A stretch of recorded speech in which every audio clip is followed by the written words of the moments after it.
ओम शांति। आज 27 अक्टूबर 2022 के बाबा के अनमोल मधुर महावाक्य सुनेंगे। आज की मुरली में बाबा कहे, बच्चे संन्यास दो प्रकार के हैं। एक है हद का निवृत्ति मार्ग का संन्यास, लेकिन वह है हाफ संन्यास। और तुम्हारा है बेहद का संन्यास, अर्थात सारी दुनिया को भूलने का संन्यास। तो बाबा कहे तुम्हारा है फुल संन्यास। और जब ऐसे बेहद के सन्यासी बन जाते हो तो अंतिम समय में यही स्थिति बन जाती, मेरा तो एक शिव बाबा, दूसरा न कोई। जब ऐसी स्थिति बन जाए तो माया के तूफान भी समाप्त हो जाएंगे। जब तक मेरा मेरा है, मेरा पति, मेरा बच्चा आदि बाबा कहे, तब तक माया के तूफान लगते रहेंगे। तो इसीलिए मैं और मेरेपन से बाबा आकर हम बच्चों को मुक्त करते हैं। तो सुनते हैं बाबा के मधुर महावाक्य। ओम शांति। मीठे बच्चे, तुम्हें इस पतित दुनिया से अपना बुद्धि योग निकाल बेहद का सन्यासी बनना है। सन्यासी माना, सन्यासी का मतलब बाबा समझाते, सन्यासी माना पूरे पवित्र और पक्के योगी। पूरे पवित्र और पक्के योगी। प्रश्न है आज की मुरली से, कौन सी अवस्था आते ही माया के तूफान समाप्त हो जाते हैं? उत्तर, जब मेरा पति, मेरा बच्चा, इस मेरे मेरे से बुद्धि योग टूट जाएगा। मेरा तो एक शिव बाबा, दूसरा न कोई, यह बुद्धि में पक्का होगा। एक बाप से ही पूरा बुद्धि योग लगा होगा, तब माया के तूफान समाप्त हो जाएंगे। आज की मुरली से पहले गीत बजा है, कौन आया मेरे मन के द्वारे। ओम शांति। भगवान वाच, यह तो बच्चे समझ गए हैं कि आत्माओं का बाप उसे कहा जाता है परम पिता, परम आत्मा। बाप खुद समझाते हैं, मेरा कोई आकार में बड़ा रूप नहीं है।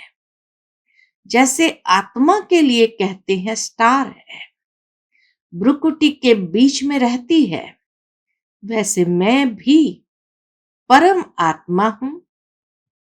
उसकी महिमा बड़ी है। परम आत्मा की महिमा बड़ी है। क्या क्या महिमा है?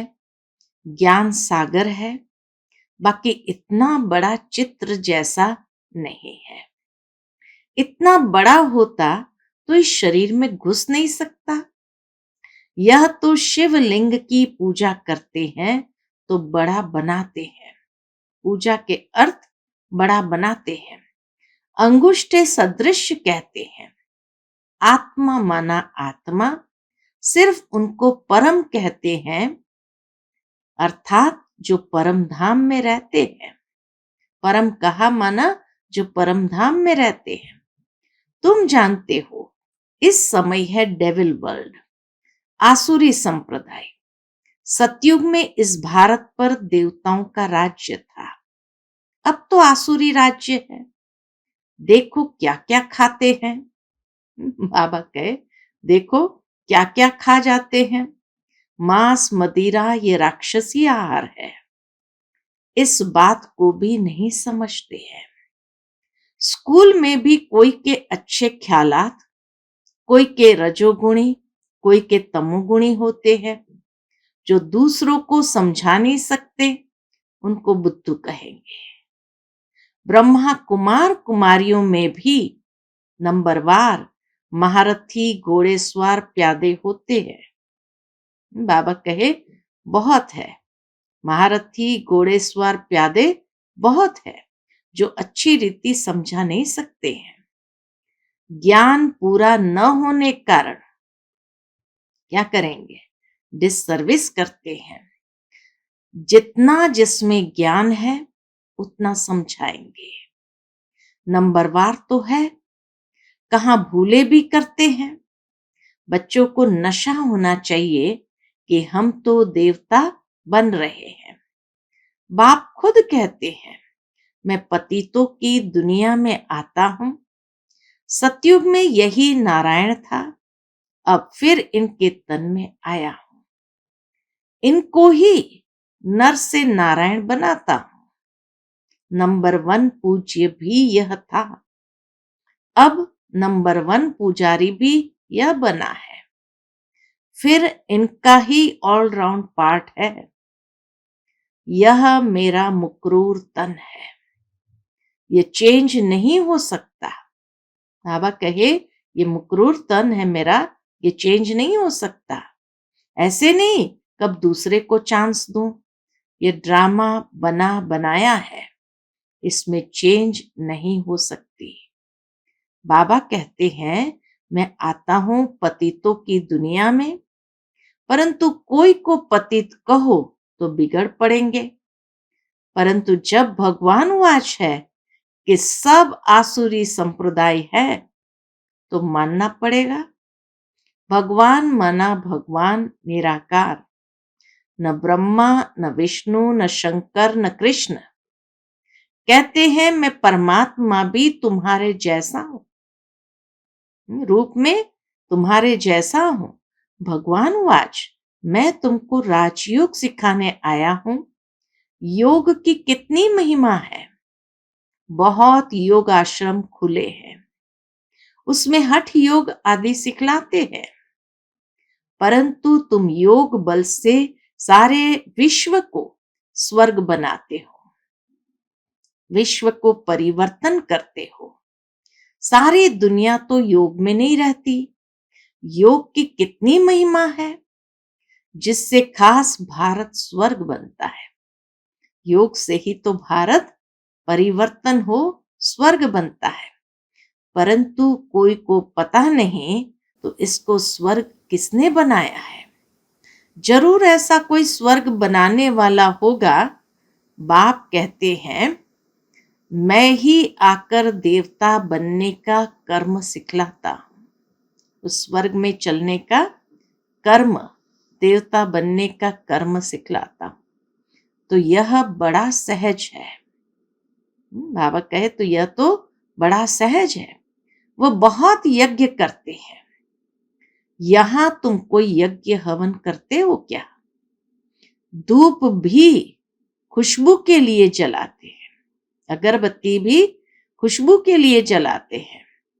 बाकी यहां कर्म कांड की कोई बात नहीं। तो बाप अपना परिचय देते हैं कि मैं आत्मा हूं जैसे तुम हो, परंतु मैं पुनर्जन्म नहीं लेता हूं। जन्म लेता हूं परंतु मरण में नहीं आता। मेरी जयंती मनाते हैं। मैं इस तन में पढ़ाने के लिए आता जाता रहता हूं। बाबा ब्रह्मा बाबा के तन में पढ़ाने के लिए आता जाता रहता है, तो इसको मृत्यु नहीं कहेंगे। मैं आता हूं देवता बनाने। अब जो आकर पढ़ेंगे, पढ़ेंगे भी वही जिन्होंने कल्प पहले पढ़ा होगा। बहुत काल से बिछड़े हुए वही सिक्की लदे बच्चे हैं। दूसरे थोड़ी 84 जन्मों में आते हैं। हम ही सारा 84 का चक्र लगाते हैं। मनुष्य तो बहुत जन्म लेने से तंग होते हैं। तुमको कहेंगे हम 84 के चक्र में नहीं आना चाहते हैं। परंतु हम कितने पहलवान हैं जो और ही खुश होते हैं। हम इस 84 के चक्र को याद करते करते चक्रवर्ती राजा बन जाते हैं। उन्हों के झंडे में भी चक्र है, तिरंगे के झंडे में भी चक्र है। फिर उन्होंने चरखा बना दिया है, उसी को ही चरखा बना दिया। उनके सामने तुम्हारा कोट ऑफ आर्म्स ठीक है। ऊपर में शिव बाबा, नीचे त्रिमूर्ति और चक्र बिल्कुल ठीक लगा है। यह तुम्हारा शिव का झंडा बिल्कुल ठीक है। तुमको समझाया है, सन्यास दो प्रकार का है। एक है निवृत्ति मार्ग का सन्यास, जो जंगल में जाते हैं, वह है हाफ सन्यास। तुम्हारा है फुल सन्यास। किसका? सारी आसुरी दुनिया का सन्यास करते हो। मेरा पति, मेरा बच्चा, मेरा गुरु, उन सब मेरे मेरे से बुद्धि योग तोड़ते हो। मेरा तो एक शिव बाबा, दूसरा न कोई। जब तक यह अवस्था नहीं आएगी, तब तक तूफान आते रहेंगे, झोंके खाते रहेंगे।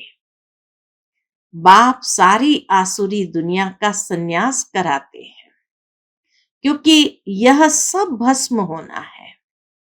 वह ऐसे नहीं कहते सब भस्म होना है। तुम रहते संबंधियों के बीच में हो, परंतु उनको देखते बुद्धि वहां लगी हुई है। मेरा कुछ है नहीं, तो काम क्रोध किससे होगा? ये युक्ति बहुत अच्छी है। कौन सी युक्ति? संबंधियों के बीच में रहते हुए बुद्धि योग ऊपर लगा रहे हैं। मेरा कुछ नहीं, तो बाबा कहे काम क्रोध किससे होगा? ये युक्ति बहुत अच्छी है। परंतु जब बुद्धि में बैठे, इसको राजयोग कहा जाता है। इसी को ही राजयोग कहा जाता है। तुम योग लगाते हो, राजाई लेते हो, वह है हठ योग। यह गुह्य पॉइंट्स है। योगी तो दुनिया में बहुत है, परंतु बाबा कहते हैं एक का भी मेरे से योग नहीं है। योगी बहुत है, लेकिन एक का भी बाबा से योग नहीं है। मेरे बदले किस किस से योग है? मेरे बदले मेरे निवास स्थान ब्रह्म तत्व से योग है। जैसे भारतवासी अपने निवास स्थान हिंदुस्तान को अपना धर्म समझ बैठे हैं, हिंदुस्तान से हिंदू धर्म निकला तो अपना ही धर्म समझ बैठे हैं, वैसे वह भी अपने को ब्रह्म का बच्चा समझते हैं। बच्चे भी नहीं कहते। बाप बच्चा कहे तो फिर वर्षा चाहिए, इसलिए बच्चा भी नहीं कहते। वह तो कहते कि तत्व में लीन होंगे। बाबा को तो अनुभव है। बहुत सन्यासियों, गुरुओं से अनुभव किया। ब्रह्मा बाबा ने बहुत सारे सन्यासियों, गुरुओं से अनुभव किया। अर्जुन को भी दिखाते हैं बहुत गुरु थे। तुम सब अर्जुन हो। इस समय सारी दुनिया पर रावण का राज्य है, सारी दुनिया लंका है। एक सिलोन का बेट, यानी एक सिलोन का द्वीप लंका नहीं है, वह हद की लंका है। परंतु बेहद की लंका तो सारी दुनिया है। अब सारी दुनिया पर रावण का राज्य है। राम के राज्य में इतने मनुष्य नहीं थे। जब राम राज्य है तो रावण राज्य नहीं है। कहां चला जाता है रावण राज्य? कहां चला जाता है? नीचे पाताल में चला जाता है। फिर रावण राज्य आता है तो राम राज्य नीचे चला जाता है। ये ड्रामा है ना। जब चक्र फिरता है तब सतयुग ऊपर आ जाता है, द्वापर कलयुग नीचे चला जाएगा, तो सतयुग त्रेता नीचे से ऊपर आ जाएगा।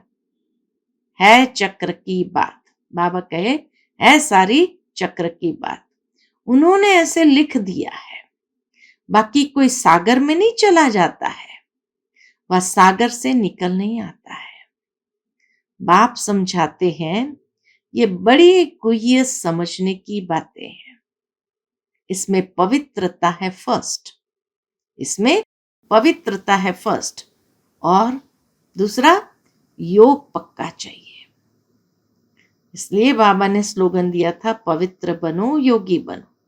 तो इसमें पवित्रता है फर्स्ट और योग पक्का चाहिए। इसको कहा जाता है कंप्लीट सन्यास। यह है कंप्लीट सन्यास। इस दुनिया से बुद्धि योग खलास। यह बातें तुम्हारे में भी कोई समझते होंगे। सब समझे तो ज्ञान गंगा बन जाए। छोटी नदी बने, कैनाल्स बने, अच्छा तुक्का बन घर में सुनाए, छोटा सा तालाब बनकर घर में सुनाए तो भी समझे कि कुछ समझा है, परंतु घर में भी नहीं बता सकते। बाप कहते हैं कि कैसा भी गरीब हो परंतु घर में गीता पाठशाला खोल सकता है। कैसा भी गरीब हो, बाबा कहे घर में गीता पाठशाला खोल सकते हैं। भले एक ही कमरा हो, कितना बाबा ऑफर करते हैं, भले एक ही कमरा हो, उसमें खाते पीते सोते हो, अच्छा काम उतार, सफाई कर, फिर यह क्लास लगाओ। 3 पैर पृथ्वी में इतनी बड़ी हॉस्पिटल खोल सकते हो। शाहूकार की बातें छोड़ो, बाप तो गरीब निवास है ना। शाहूकार तो बोलते हैं कि हमें तो यहाँ ही स्वर्ग है।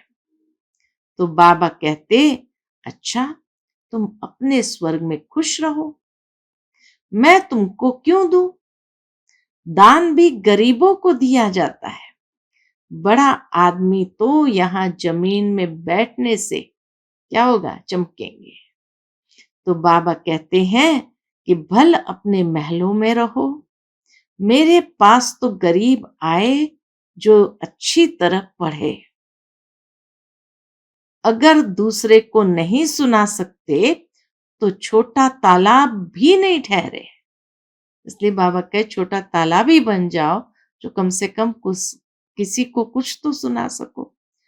तुमको तो बड़ी नदी बनना है, मम्मा बाबा को फॉलो करना है, परंतु घर में भी नहीं सुना सकते तो क्या कहेंगे? तो बाबा कहे चुल्लू पानी, यानी हथेली में पानी की तरह भी नहीं ठहरे। इसलिए कहते हैं ना चुल्लू भर पानी, हाथ में जितना पानी आता है उतना भी नहीं ठहरे किसी को अगर ज्ञान नहीं सुनाया तो। बाबा को तो मजा आएगा ज्ञान गंगाओं के सामने। इसीलिए बाबा जब मुरली सुनाते थे तो भी अच्छे अच्छे बच्चे सामने बैठते थे। तो बाबा कहे बाबा को मजा आएगा ज्ञान गंगाओं के सामने। कई बाबा के सन्मुख सुनते हैं तो खुश होते हैं, परंतु यहां से उठे, सीढ़ी नीचे उतरे तो नशा भी उतरता जाता है, नशा भी नहीं रहता। फिर घर पहुंचे तो फिर वही झरमुई झरमुई चालू, पर चिंतन चालू। बाबा तो चलन से समझ जाते हैं, आते हैं मिलने, कहते हैं मेरा पति, मेरा बच्चा। अरे तुमको पति कहां से आया? आती तो स्वर्ग में चलने थे। बाबा कहे तुम बच्चे आए, आती हो स्वर्ग में चलने, फिर भी मेरे मेरे में फंसी हो। अच्छा इतना डोज काफी है आज के लिए। बाबा कहे इतना डोज काफी है, देना इतना चाहिए जितना हजम कर सके। बाबा ने नटशेल में बताया है, योग से तुम स्वर्ग की स्थापना कर रहे हो, बाकी बादशाही के लिए नॉलेज चाहिए। योग से स्वर्ग की स्थापना कर रहे हो, बाकी बादशाही के लिए, उसको चलाने के लिए नॉलेज चाहिए।